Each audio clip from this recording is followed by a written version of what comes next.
I'm very pleased to be here with you. Ich freue mich sehr, heute mit Ihnen hier zu sein. It's my wife's and I first time in Switzerland. Wir sind zum ersten Mal bin ich mit meiner Frau in der Schweiz. And this is a beautiful part of Switzerland. Und das ist so ein wunderbarer Ort hier. And I know one of you was responsible for arranging the weather yesterday, and I want to thank you personally for what you did. Also ich weiß nicht, wer von Ihnen dafür verantwortlich ist, aber es ist wunderbar. It showed Switzerland in just a glorious way. Also die Schweiz ist einfach ein wunderbares Land. Ich verstehe ihn nicht sehr gut. Now, I wish for your sake I could speak German. With a name like Neufeld, I should be able to do so. Ich wünschte, ich könnte Deutsch sprechen und da ich Neufeld heiße, sollte man denken, ich könnte es. And I'm told that Swiss German is even a whole lot more fun than German, so I wish I could do that as well. Ja, und Schweiz, weil Deutsch ist nochmal eine eigene Sprache und ich wünschte, ich könnte das tun. How many of you here have children between 0 and 2 years of age? Wer von Ihnen hat Kinder unter 2? See, this way I can tell all the people who understand English, because their hands go first, and then I find the second way. Wer von Ihnen Englisch versteht? How many with children between 3 and 5 years of age? Wer hat Kinder zwischen 3 und 5? Now for the, okay. Between 6 and 12 years of 6 age? und 12? Okay. Mhm. You were busy 6 to 12 years ago. 7 to, yeah, right. Sie war sehr fleißig vor 6 bis 12 Jahren. And how many have teenagers? Wie viele von Ihnen haben Teenager? How many grandparents do we have here today? Haben wir heute Großeltern hier? Oh, lovely. Lovely. Yes. No, we have quite a few. We have 5 adult children. Wir haben 5 Enkelkinder, 5 Kinder. And 3 grandchildren, soon to be 5 grandchildren. Und 3 Enkelkinder und bald werden es 5 sein. And we, like many of you who will experience, we've changed a lot from our first children to our last children.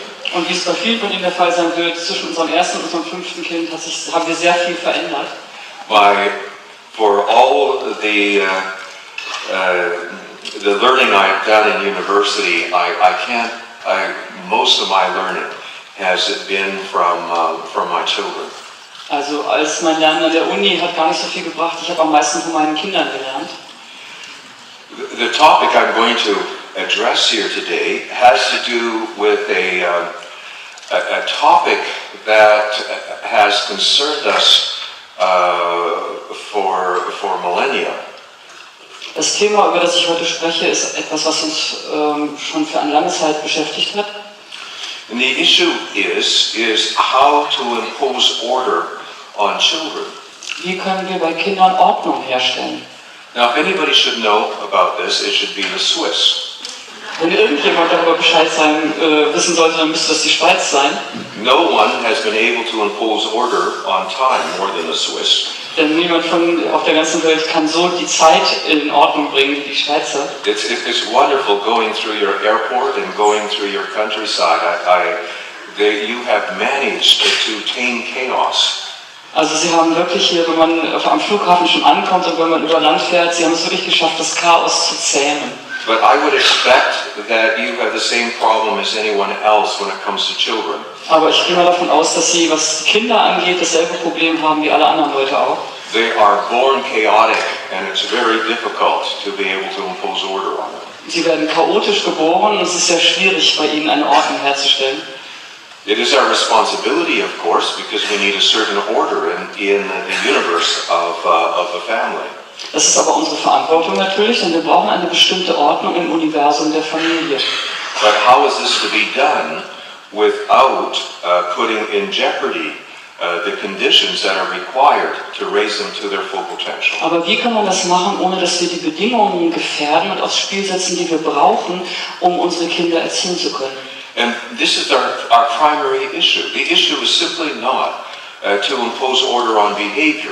There are all kinds of ways we can do this. Denn das ist der Hauptpunkt. Es geht nicht primär darum, eine Ordnung im Verhalten herzustellen. Da gibt es viele Methoden, wie wir das tun können. We could use a mallet to knock a child out, to get him to go to sleep. Wir könnten alles Mögliche benutzen, um sie zum Schlafen zu bringen zum Beispiel. That was supposed to be funny. I don't know why. Yeah, I didn't get it. I don't hear you very much. Pardon? I can't hear you very good, so Oh, okay. I didn't get the joke. Ich konnte leider den Witz nicht verstehen. No, we have to get a sign when I'm telling a joke. So you can know Yeah, a little happy face with a laugh kind of thing. I will have to say something funny. Yeah. Anything funny. Also okay, wenn ich den Witz nicht verstehe, muss ich selber einmachen.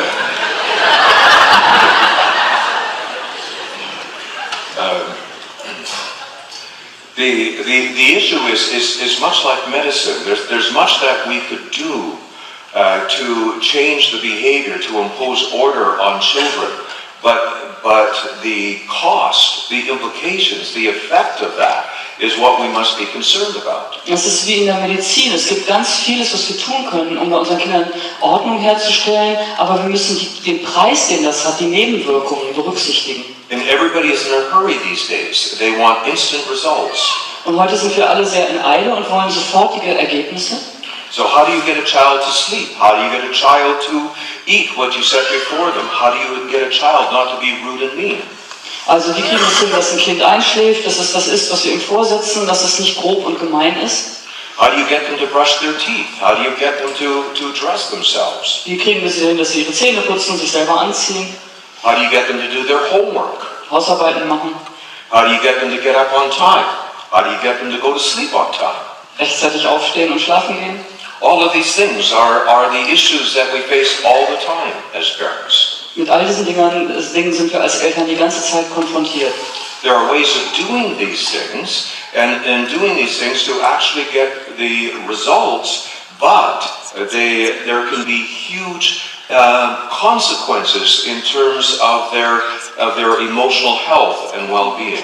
Es gibt Methoden, das alles sicherzustellen, das können wir tun, aber diese Methoden können sehr große Konsequenzen haben in Bezug auf die seelische Gesundheit unserer Kinder. So what I am addressing to you is something that's hardly ever addressed in today's literature and material.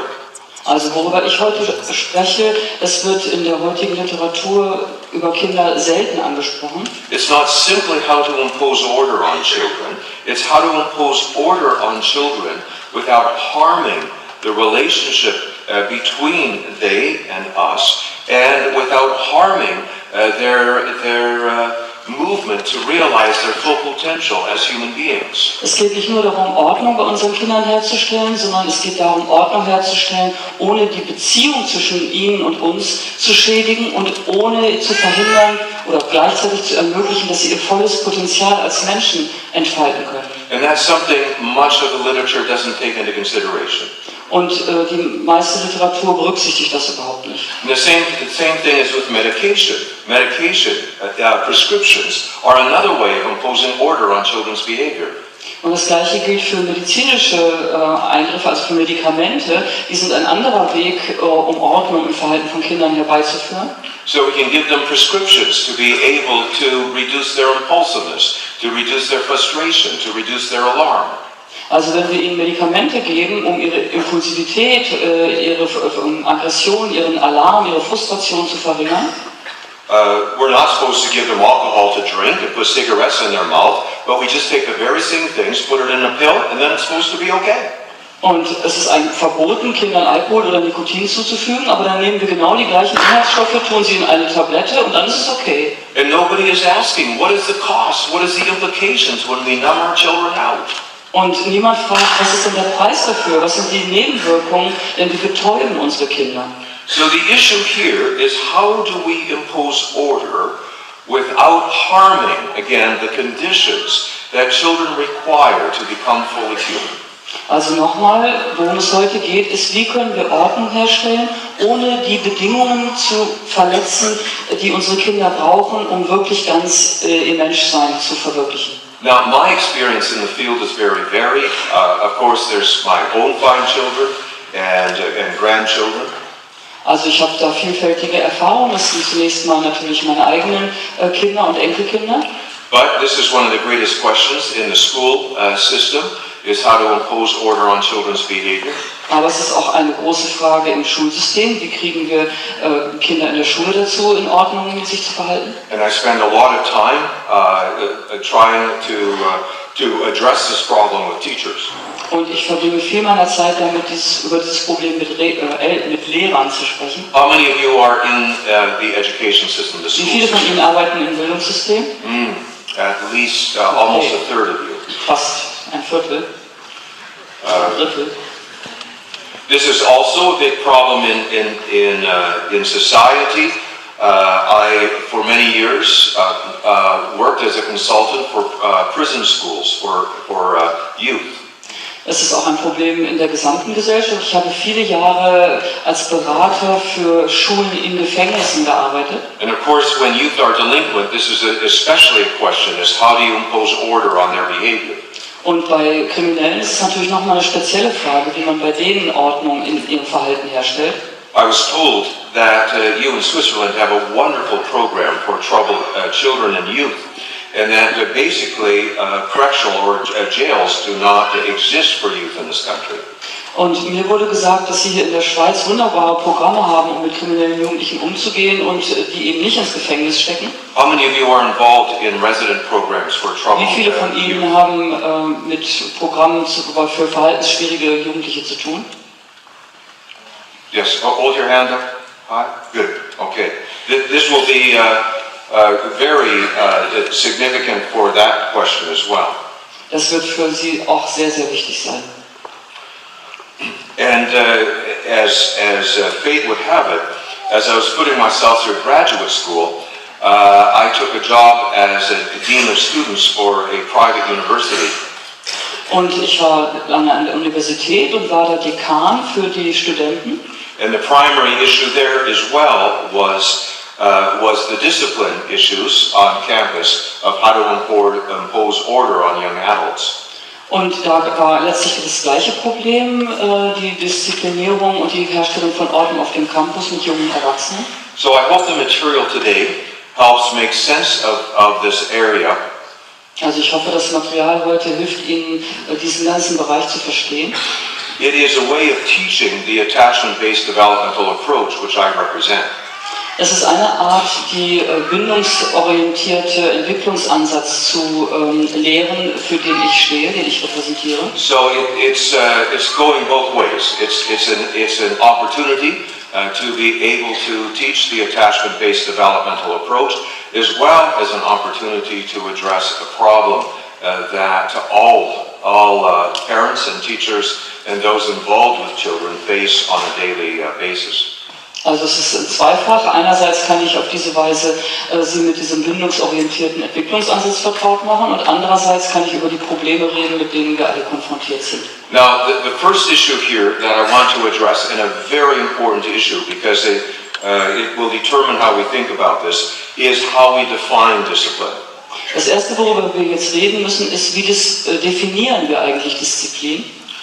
And I'm going to the very root definition of discipline, not to the definition of discipline that's used in contemporary circles today. Also ich gehe da zu einer ganz ursprünglichen Definition zurück, nicht zu der, die heute gängig ist. You will notice that I have been talking about imposing order, that the concept of discipline is order.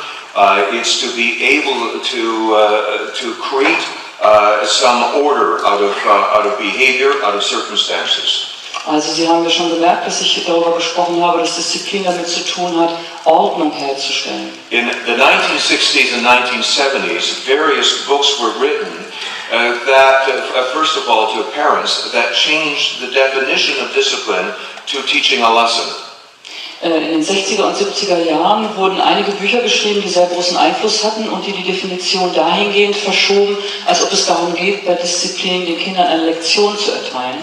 That was one of the most unfortunate turns in understanding, because when you try to teach a child a lesson, you need their cooperation. Und das war eine sehr unglückliche Wendung, denn wenn wir versuchen, einem Kind eine Lektion zu erteilen, dann brauchen wir dafür die Kooperation des Kindes. And many parents today, that's exactly what they're trying to do, is to get something through their child's thick head. Und das ist heute das, was wir am häufigsten versuchen, irgendwas in den dicken Schädel unserer Kinder reinzukriegen.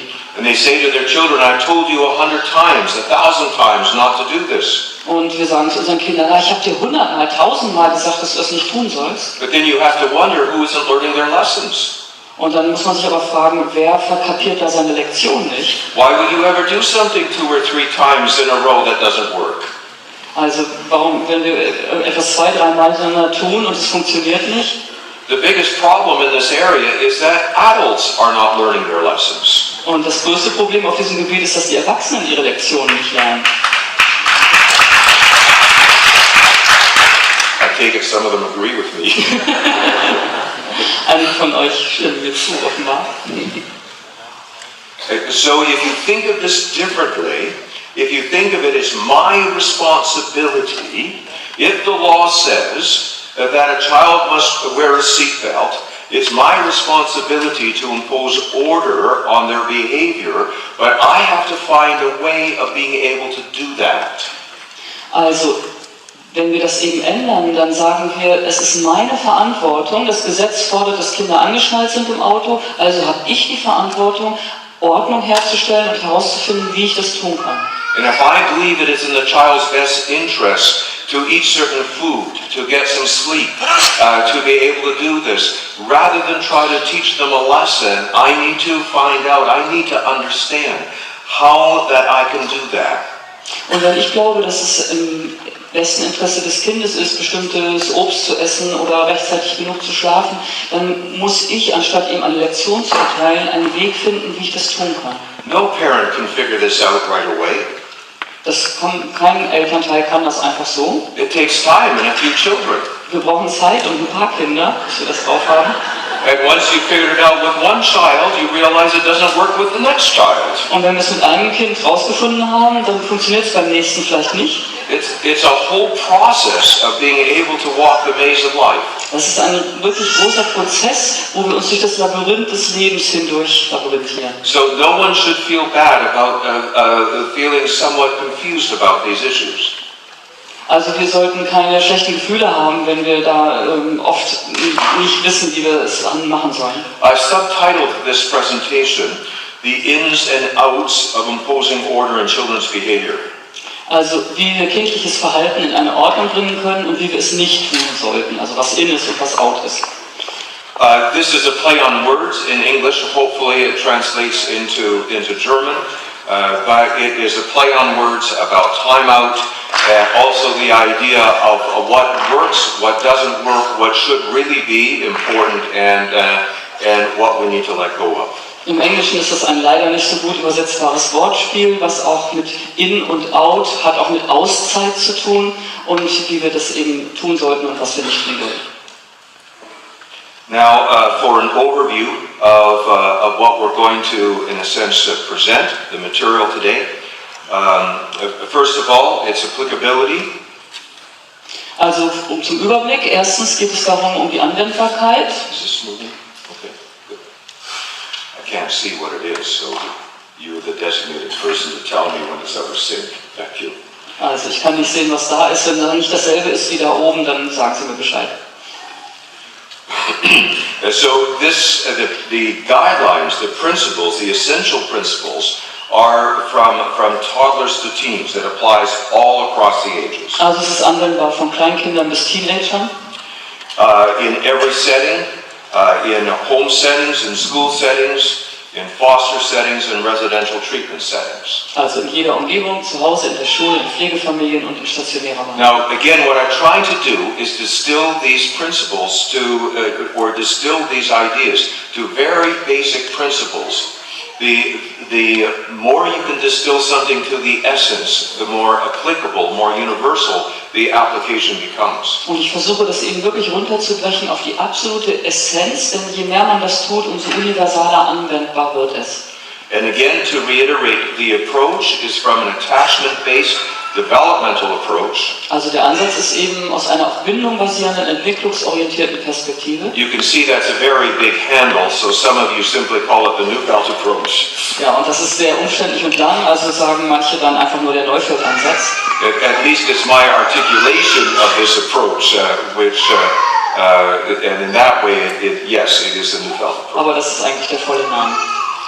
And the issue here is the question that most often addressed, and is the issue of what to do when. What do I do when? And that is usually how it's phrased. When a child misbehaves or crosses the line, or their behavior is disorderly. Also die häufigste Frage, die gestellt wird, ist eben immer, was mache ich wenn das Kind sich falsch benimmt und so weiter. But again, this issue is in the larger context of children not jeopardizing their movement to realize their potential, their developmental health and well-being. Aber wir müssen das die ganze Zeit eben auch noch in dem umfassenderen Kontext sehen, dass wir die Verwirklichung, die Selbstverwirklichung der Kinder zu ihrem vollen Potenzial ja nicht behindern wollen oder gefährden wollen. And if I could use an analogy, we could ask ourselves, our child could ask, what is there to eat? Also mal zum Beispiel, ein Kind könnte vielleicht fragen, was gibt es zu essen? The options are many. What is there to eat? Und es könnte sein, es gibt ganz viele Dinge, die zum Essen da sind. But if I change the question to what is there to eat that would be good for me, the questions become, or the options become much more restrictive. Aber wenn wir die Frage präzisieren auf was gibt es zu essen, was für mich gut ist, dann sind die Optionen schon geringer. So how to impose order in a way that is good for the child and good for their development. Also wie stellen wir Ordnung her in einer Weise, die gut ist für das Kind und gut für seine Entwicklung? Most discipline methods will work at least some of the time for some children, but not all of them are good for the child. Die meisten gängigen Disziplinierungsmethoden werden zumindest zeitweise und zumindest bei einigen Kindern funktionieren, aber viele von ihnen sind nicht gut für das Kind unbedingt. This morning we will focus primarily on why some children are naturally well behaved. Heute Morgen fangen wir damit an, warum benehmen sich manche Kinder von selbst gut? I've used the English terminology, cracking nature's code for good behavior, trying to find the secret, trying to find the key for why it is that some children are naturally well behaved. Also ich habe eben im Englischen sagt man eben den Code knacken, den die Natur hat, warum Kinder sich eben natürlich gut benehmen. Then, if time permits, this morning, or it will begin in the afternoon, a brief look at some of the most common discipline methods that parents are using today, and look at some of the problems with this. Und dann werden wir in der zweiten Lektion und heute Nachmittag uns einen tiefen Blick darauf werfen, was eben die üblichen Disziplinierungsmethoden sind und welche Gefahr in ihnen liegt. In North America, it's estimated that close to 75 to 80% of contemporary parents and over 80%, 83% of all pediatricians are recommending especially two methods, timeouts and consequences. And so the question is, what are the risks of these, and have we taken a wrong turn? Also in Nordamerika empfehlen über 80% der Kinderärzte hauptsächlich zwei Disziplinierungsmethoden, nämlich Auszeiten und Konsequenzen, und deswegen werden wir die besonders genau anschauen. And then for the most part of the afternoon, we will focus on 12 practices, 12 guidelines for safe and natural discipline. Und dann werden wir für den größeren Teil des Nachmittags uns eben mit 12 Praktiken befassen für ungefährliche und natürliche Disziplin. Many parents get kind of worried that when we actually suggest that timeouts and consequences are not the best discipline methods, that they often say, oh my goodness, you've taken all my weapons away. Now what am I going to do? Also viele Eltern denken dann eben, wenn man sagt, wenn sie merken, oh, Auszeiten und Konsequenzen sind nicht gut, dann, jetzt habe ich überhaupt keine Waffen mehr. So unless Dagmar is very, very slow in translating, we should be able to get to giving you the answers for this afternoon. Und obwohl es durch die Übersetzung sehr langsam ist, und das soll ein Witz sein, hoffe ich, dass ich den Inhalt trotzdem rüberbringe. Was she responsible? Did she actually translate? Yes, she did. Okay. Okay, so we begin. Session 1. nature's plan for good behavior. Why are some children naturally well behaved? What is the key? What is the secret? What is the mystery to this? Okay, also was ist das Geheimnis? Und wenn er genau das sagt, was da steht, übersetze ich es in Zukunft jetzt nicht mehr. Sie können ja lesen, dann geht es schneller. And what I'm going to suggest to you here is that nature did not leave us alone in this. Nature did have a plan. Nature did have a blueprint, a wonderful blueprint. And if we work with nature, if we work as midwives to the developmental process, we will find that it goes much easier. Also das Gute ist, dass die Natur uns da nicht alleine lässt. Sie hat eine Blaupause, einen Masterplan, und wenn wir mit der Natur zusammenarbeiten, dann geht das alles viel, viel leichter. In the 17th century, a highly influential individual in Britain by the name of John Locke suggested that children were inherently bad. Im 17. Jahrhundert gab es jemanden, der sehr großen Einfluss hatte in England, John Locke, der gesagt hat, Kinder kommen zur Welt und sind unheilbar böse eigentlich. Children were naturally untamed, wild, uncultured, unruly, and they become spoiled if left in that state. Also er sagte, Kinder kommen zur Welt, sind wie wilde Tiere und haben ganz viele schlechte Eigenschaften und sie sind verdorben, wenn wir sie so lassen, wie sie sind. So he suggested that the primary role of a parent was to discipline, to tame this wild creature. Und für ihn war die Hauptrolle der Eltern, diese wilden Bestien zu zähmen und zu disziplinieren. And if that parents didn't do it, the child would grow up to be uncivilized, uncultured, unruly. Und wenn Eltern das nicht tun würden, dachte er, dann würden die Kinder aufwachsen und wären vollkommen unzivilisiert und grob und gemein und böse. Now this was a half-truth. It is true that 3-year-olds are untamed, uncivilized, uncultured. Das war eine Halbwahrheit. Es stimmt, dass Dreijährige ungezähmt sind, unkultiviert und ziemlich wild. They say, look at that lady. Mommy, isn't she fat? Und sie sagen, guck mal, die Frau da, die ist aber dick. Your 3-year-old will tell your mother that her meatloaf stinks. Ein Dreijähriges beschimpft seine Mutter mit wüstesten Sachen. Such things are not to be said. Solche Sachen darf man nicht sagen. And so we have children who say things that hurt other people's feelings. Also Kinder sagen Dinge, die die Gefühle anderer Menschen verletzen. They are uncivilized, but that was only one part of the story. Sie sind wirklich unzivilisiert, aber das ist nur ein Teil der Geschichte. The second part is a part John Locke had no trust in the developmental process in human nature. Der zweite Teil ist, dass John Locke überhaupt kein Vertrauen hatte in den Entwicklungsprozess der menschlichen Natur. I believe he was not a gardener, a person who tends to plants, who understands that nature must have its way with those plants. Ich persönlich glaube, dass er kein Gärtner war und sich damit nie auseinandergesetzt hatte, denn wer im Garten arbeitet, der weiß, dass die Natur da einen Plan hat mit Pflanzen. If nature doesn't have its way with the plants, if there is not the nurturance, if there is not the sun, if there is not the warmth, it will not bear fruit. Und wenn die Natur nicht die Bedingungen haben kann, die brauchen, genügend Sonne, Nährstoffe und so weiter, dann tragen die Pflanzen keine Frucht. But the gardener's job is not to go and stretch at the plant every day to make it grow up. Aber der Job des Gärtners ist nicht, jeden Tag an den Pflanzen rumzuzerren, damit sie wachsen. The gardener's job is not to sculpt the immature plant into its mature form. Und die Rolle des Gärtners ist auch nicht, die Pflanzen so zu beschneiden, dass sie die reife Form annehmen. John Locke did not believe in life in its most unfolding, its wonderful quality. Und John Locke glaubte einfach nicht an das Leben, wie es sich in seiner ganzen Schönheit entfaltet, natürlich. And most parenting discipline, ideas and thoughts are still based on this philosophy called logical positivism.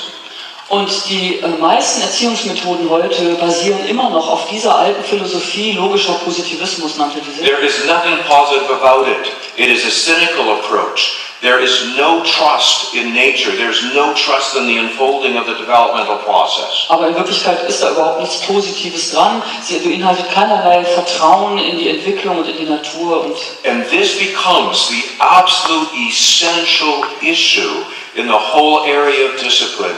Do you believe in the developmental process that nature has a plan?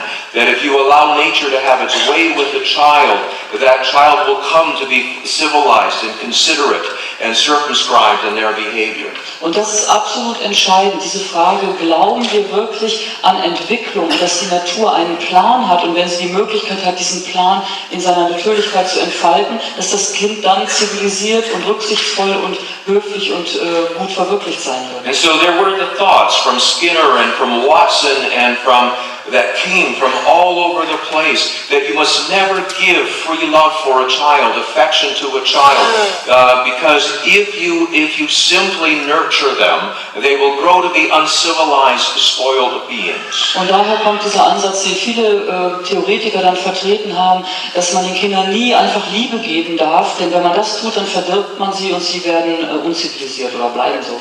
And so you hear that in contemporary parenting, individuals who say you must not let that child get away with it.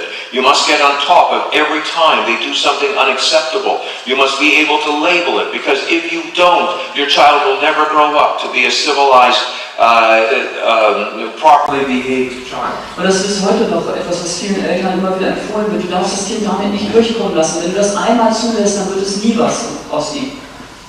This was a dreadful mistake and a terrible mistrust in the developmental process. Und das war ein schrecklicher Fehler und ein furchtbares Missverständnis über den Entwicklungsprozess. Nature does have a plan, but it takes time. Die Natur hat nämlich einen Plan, aber der braucht Zeit. And children without any conscious discipline whatsoever can grow up into most loving, civilized, and considerate beings. Und Kinder können ohne jede bewusste eingesetzte Disziplin heranwachsen zu wunderbaren, zivilisierten, reifen Menschen. But we need to know what are the conditions that are required for that development. What do we do so this plant, will bear fruit? Aber wir müssen wissen, welche Bedingungen sind dafür nötig, was brauchen diese Pflanzen, damit sie Frucht tragen können. So I have organized this material around 6 traits of the well-behaved children. If you take children who are naturally and spontaneously well-behaved, but still emotionally healthy, not because they're depressed or not because they're too insecure. Also ich habe dieses Material angeordnet um 6 Eigenschaften braver Kinder herum und damit meine ich jetzt hier Kinder, die sich in natürlicher Weise gut benehmen, aber nicht, weil sie unterdrückt sind oder verängstigt, sondern aus sich selbst heraus. And I'll belabor that point, because the most well-behaved children that we can find sometimes are that way because of deep insecurities and emotional disturbance. Und das ist ein ganz wichtiger Punkt, denn die bravsten Kinder, die sich am besten benehmen, sind oft diejenigen, die ganz tief verunsichert sind. Children who are too afraid to become their own persons because there's no room in their family's life or in their family to become their own persons. Das sind Kinder, die sich nicht trauen, ihre eigene Persönlichkeit zu entfalten, weil da nicht genügend Raum ist in ihrem familiären Umfeld. Children who live in fear of doing the wrong thing because they'll lose the love of their parents. Kinder, die ständig Angst haben, das Falsche zu tun, etwas falsch zu machen und dann die Liebe ihrer Eltern zu verlieren. Schizophrenic children are the most well-behaved of all. Die bravsten Kinder von allen sind schizophrene Kinder. Depressed children generally tend to be more well-behaved. Auch deprimierte. Depressed, lost, birds.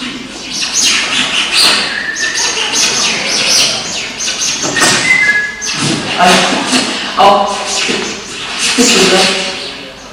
Could they use some help here, or are you working on that? We're having Jetzt wieder? Ja, okay. Also deprimierte Kinder sind auch tendenziell sehr brav und braver als nicht deprimierte. The noise you hear is a direct expression of Dagmar's head. Sometimes she has Da werden meine chaotischen Gehirnwellen direkt übertragen. Thank you.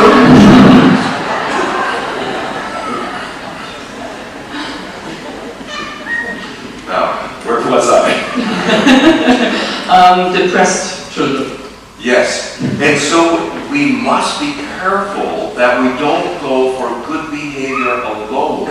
Wir müssen darauf achten, dass wir nicht alles nur am guten Verhalten allein festmachen. Because the reasons for goodness can be for a child that it is that the consequences are much too significant if they cross the line, if they do something that does not measure up. Denn gutes Verhalten kann auch dadurch hervorgerufen werden, dass das Kind weiß, die Konsequenzen sind dann ganz furchtbar, wenn es eine bestimmte Linie überschreitet. Raising children is a noisy, messy business, and that's just the way it is. Kinder erziehen ist mit Lärm und Unordnung und Chaos verbunden und so ist es nun mal. We mustn't try to clean it up too much. Und wir dürfen nicht versuchen, es zu ordentlich zu machen. If things were completely orderly, it would be too much of a cost. Denn wenn wir es absolut ordentlich hätten, dann wäre der Preis zu hoch. I remember when I was 16 years of age and I had my very first car. Als ich mit 16 mein allererstes Auto hatte in Kanada. And in those days, we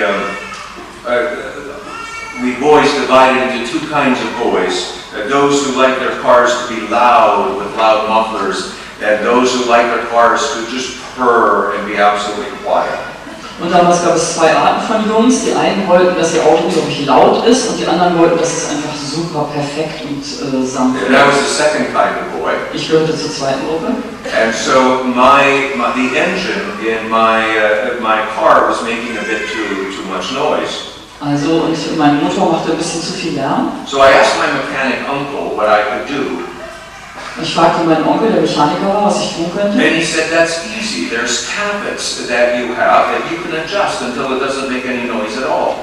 Er sagte, es ist leicht, ich weiß jetzt leider nicht, was man da, irgendwas kann man drehen und dann macht es überhaupt keinen Lärm mehr. I was excited, and so I found these tappets and I adjusted them to where there was no noise. Also habe ich das gemacht und habe da genau was immer gedreht, dass es überhaupt keinen Lärm mehr machte. And 3 days later, my engine exploded. Und 3 Tage später war mein Auto kaputt, der Motor war kaputt. Burned out the very first engine of my car because I wanted too much order in life.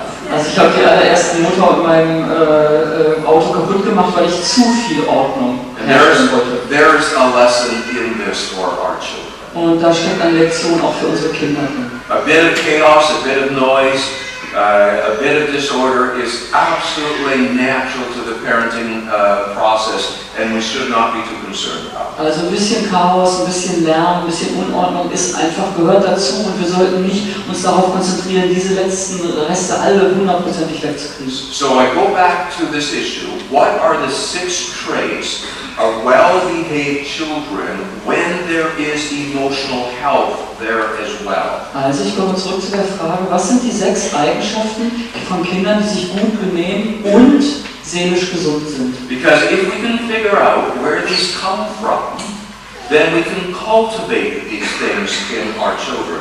Denn wenn wir herausfinden, wo dies herkommt, dann können wir das pflegen und fördern bei unseren Kindern. And this is the holy grail in parenting, because everybody is asking, how can I get my child to be good?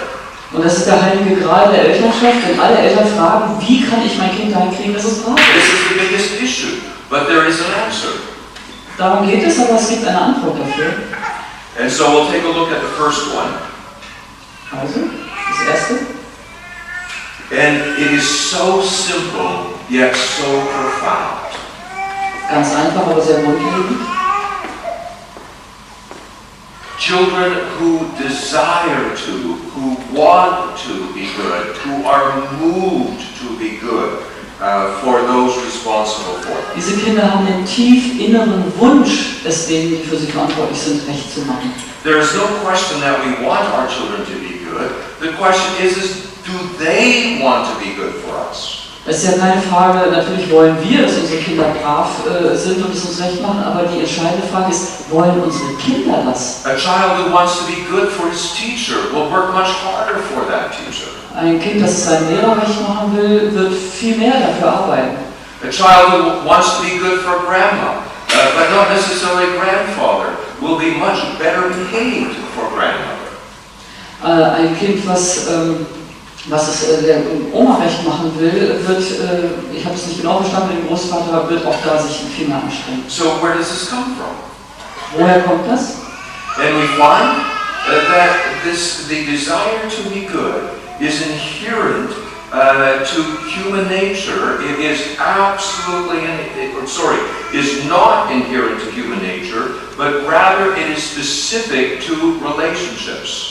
Also der Wunsch, brav zu sein, das Recht zu machen, liegt eben nicht in der menschlichen Natur, sondern in der Beziehung, in der Bindung. We used to think that children were evil little critters, hell-bent on destruction. Wir haben früher geglaubt, dass Kinder böse kleine Bestien sind, die alles nur kaputt machen wollen. They only had instincts to be bad, and that is why we had to use discipline. Sie hatten nur Instinkte, böse zu sein, deswegen mussten wir Disziplin anwenden. Then it became the educated idea to think that children were inherently good, and they only had instincts to be good. And if we simply provide the right conditions, all their instincts would be to be good. Und dann kam ein Umschwung und wir dachten, Kinder wären eigentlich von Grund aus gut und wir müssen nur die richtigen Bedingungen herstellen, dann hätten sie nur gute Instinkte. But the right answer is very simple. We all have instincts to be good and instincts to be bad. Aber die Wahrheit ist ganz einfach. Wir alle haben Instinkte, es recht zu machen und Instinkte, es gerade nicht recht zu machen. But we only have instincts to be good for those that we are attached to. Aber unsere Instinkte, es recht zu machen, beziehen sich nur auf die, an die wir gebunden sind. So if a child is not attached to you, and you are ordering them around, their instinct is to work to rule, to do the opposite, to not obey. Also wenn das Kind nicht an uns gebunden ist und wir kommandieren es rum, dann ist sein Instinkt, uns nicht zu gehorchen oder Dienst nach Vorschrift zu machen. So if you simply walk around and find somebody that is not attached, a child who is not attached to you at all. Also wenn wir einfach mal uns ein Kind suchen, was überhaupt keine Beziehung zu uns hat, Bindung. And say to them, come on, hurry up, you've got to hurry up here. Und sagen zu ihm, hey, los, jetzt machen wir noch schneller. It will make them feel like slowing down. Dann wird es sich für das Kind so anfühlen, nö, ich mache langsamer. This is even true for Swiss children. Das gilt sogar für Schweizer Kinder. And so the instinct is to do the opposite or to work to rule if the child is not properly attached. Also es ist ein Instinkt, dann das Gegenteil zu tun oder Dienst nach Vorschrift zu machen, wenn das Kind nicht in der richtigen Weise gebunden ist. So the real issue here is whether the child wants to be good for us. Also eigentlich geht es darum, ob das Kind es uns recht machen will.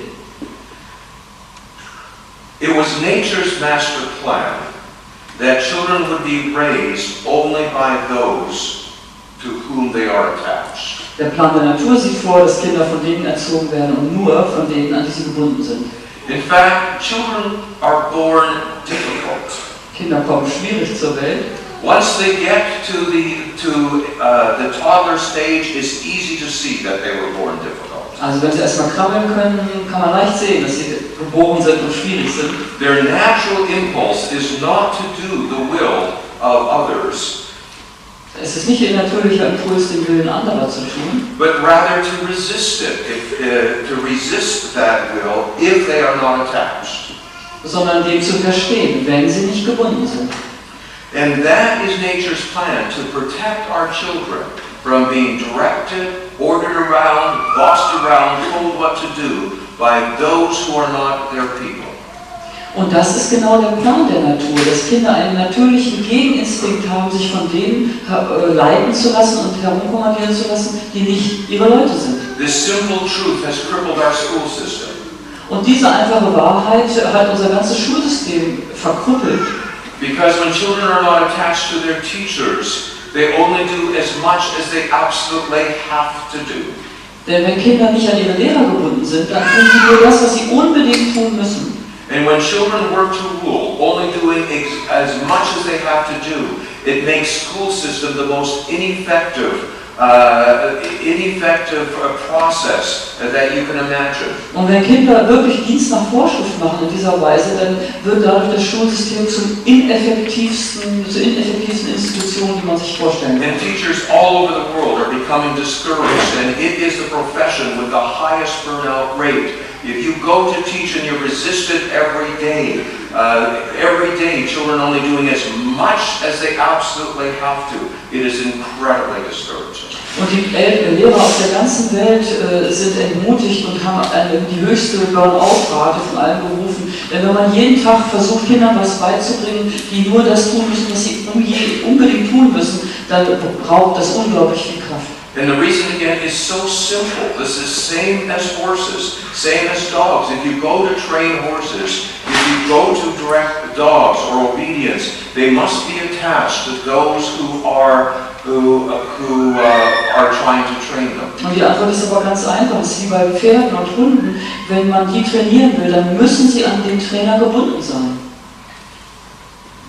The motivation to be good then is highly selective, with the child automatically countering the will of all others. Also die Motivation, es recht zu machen, ist gezielt, nicht für alle, sondern dem Willen aller anderen, an die sie nicht gebunden sind, widersetzen sich die Kinder. The Industrial Revolution changed us as a society forever, moving us from a natural, intuitive, relations-based society to a role-based society.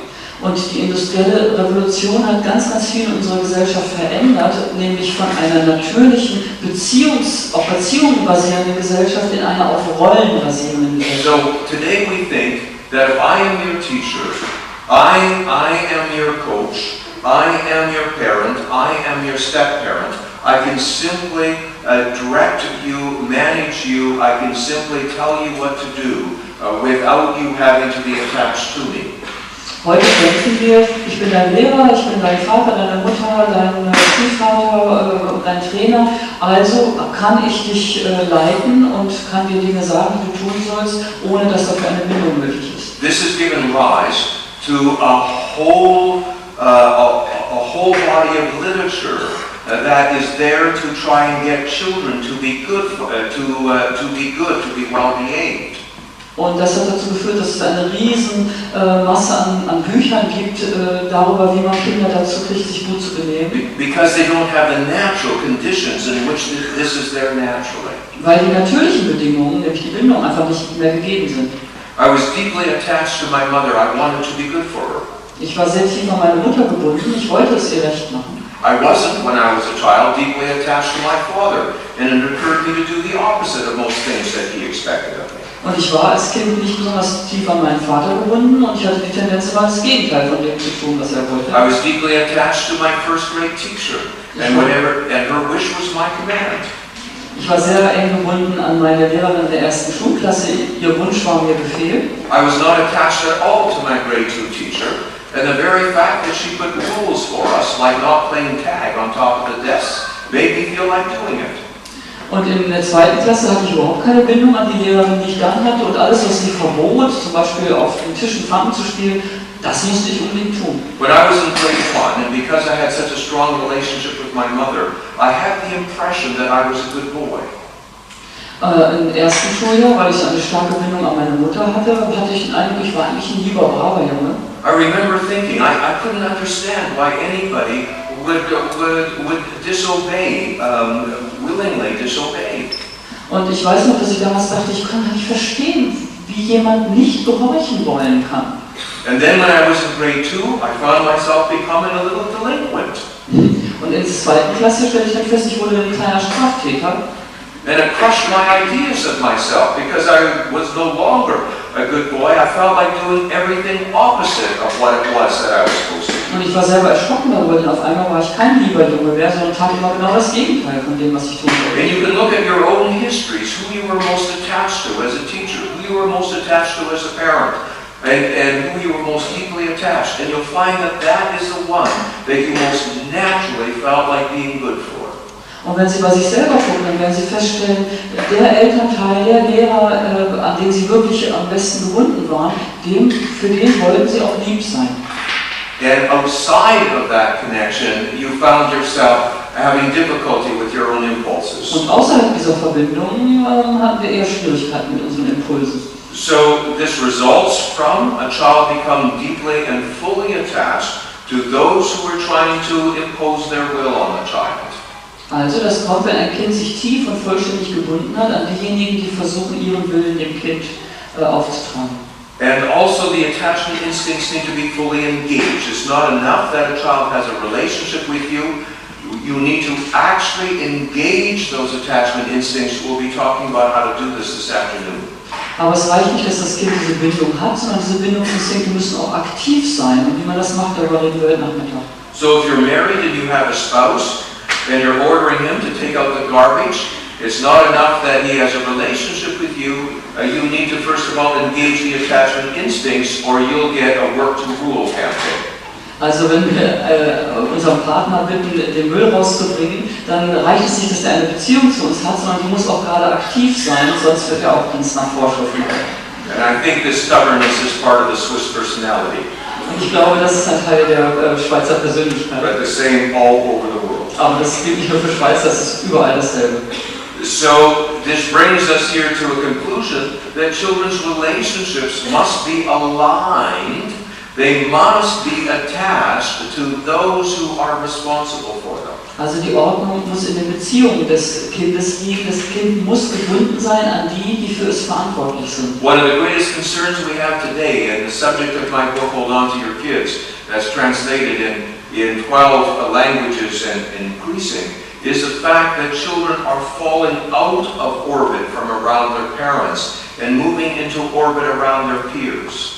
Das Hauptthema meines Buches, das bisher in 12 Sprachen übersetzt worden ist, ist ja, dass die Kinder aus ihrer Umlaufbahn um die Eltern herausfallen und sich stattdessen um ihre Gleichaltrigen kreisen. So when their peers matter more to them, when they want to be with each other and like each other, rather than with the adults responsible for them, it's also true that they are more likely to want to be good for each other rather than for the adults around them. Also wenn die Gleichaltrigen für das Kind wichtiger werden als die eigenen Eltern und dann wollen sie so sein wie die Gleichaltrigen, sie wollen sich so verhalten und dann ist die Wahrscheinlichkeit auch sehr hoch, dass sie es eben ihren Gleichaltrigen recht machen wollen und nicht mehr den Eltern. Let me give you a very simple example. Let's say a 4-year-old has a very strong attachment with a superhero. Also ich gebe ein einfaches Beispiel, sagen wir mal, Sie haben ein 4-jähriges Kind und es ist sehr stark gebunden an einen Superheld. So he says to you in a particular situation as you're telling him, no, I don't want you to do this or put this away. He says to you, I'm not Nicholas, I'm Spider-Man. Also es gibt vielleicht eine Situation und wir sagen, nein, das darfst du nicht oder gib das her, das kannst du nicht haben. Und dann sagt er, nein, ich bin da nicht Niklas, ich bin Spider-Man. So no matter what you tell Nicholas to do, it's irrelevant for him. Also wir haben ihm gar nichts zu sagen. You have to say, well, Spider-Man, what Spider-Man really likes to do is eat his vegetables. Also sagen wir dann, ja, okay, Spider-Man, also Spider-Man weiß ich, der isst sehr gerne Gemüse. That's the only, you have to work within his functioning attachments, within what it is to be able to get him to want to be good. Also wir müssen innerhalb seiner funktionierenden Bindung arbeiten, innerhalb dessen, woran er gerade gebunden ist. My grandson Julian was very, very attached to his uncle, my youngest son Braden. Mein Enkelsohn Julian war sehr, sehr stark gebunden an meinen jüngsten Sohn, also seinen Onkel. And that's exactly how his mother was able to impose order on his behavior. Braden would never do this. Braden loves doing this. And Braden likes this. And so work within those attachments. Und seine Mutter hat innerhalb dieser starken Bindung gearbeitet, indem sie eben gesagt hat, Braden würde sowas nie tun und Braden mag das ganz gerne. Und dann war es für ihn auch so. Because that's where all the desire to be good resides. Also das ist genau dieser Wunsch, es recht zu machen.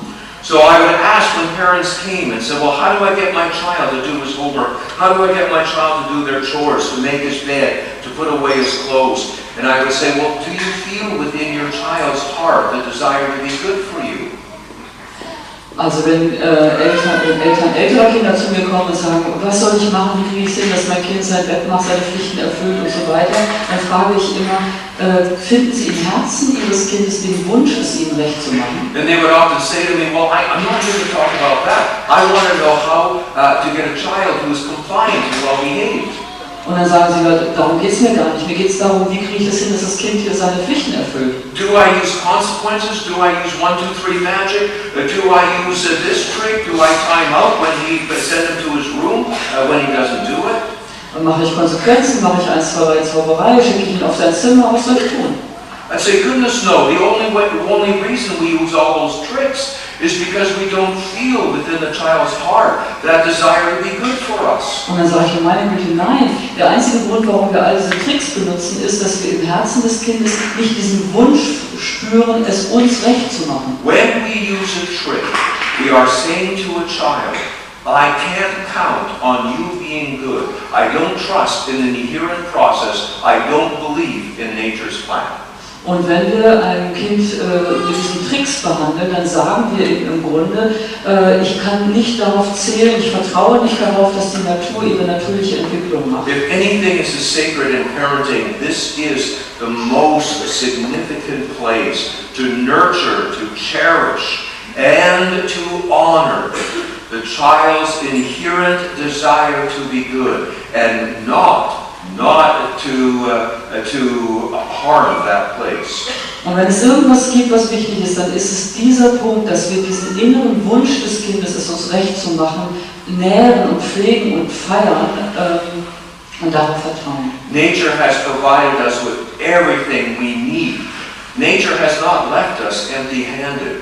We have the most powerful force in the universe in our children when the relationship is there to be able to fulfill our parental responsibilities. Die Natur hat uns dafür reich ausgestattet. Wir stehen überhaupt nicht mit leeren Händen da, sondern wir haben Verfügung über die stärkste Kraft im Universum, um praktisch unsere Aufgabe erfüllen zu können. After our break, we're going to take a look at where this desire to be good comes, how it matures, how we can nurture it.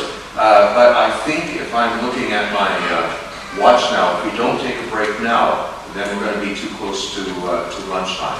Ich glaube, wir müssen jetzt die Pause machen, sonst kommen wir zu nah ans Mittagessen ran und wir werden dann nach der Pause uns anschauen, wie dieses Wachstum sich natürlicherweise entfaltet. Heinz, are you here and do you have